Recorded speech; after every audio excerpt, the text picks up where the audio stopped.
Hello guys, এটা একটা LG fridge. এটার সমস্যা ছিল কুলিং সমস্যা। কাস্টমার আমার দোকানে দিয়ে গেছে, যখন চেক করে তখন চেম্বার লিক ছিল, কন্ডেন্সারে লিক ছিল এবং কম্প্রেসার সমস্যা ছিল। অল কমপ্লিট করে এখন আমরা কাস্টমারের বাসায় এটা ডেলিভারি দিব। এখন কুলিং সব কিছু ঠিক আছে। আমরা 2 দিন আমার দোকানে রেখে চেক করছি কুলিং, এখন কুলিংয়ে কোনো সমস্যা নাই, ইনশাল্লাহ সব কিছু ঠিক আছে।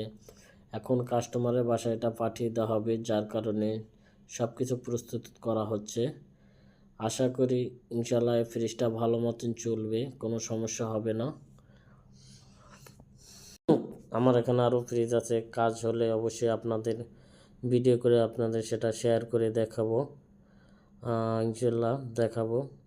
কাজের ভিডিওটা দিতে পারতেছি না, এর জন্য দুঃখিত। পরবর্তীতে ইনশাল্লাহ অল ভিডিও আপনাদের মাঝে শেয়ার করব। এখন এটা কাস্টমারের বাসার জন্য গাড়িতে উঠানো হচ্ছে।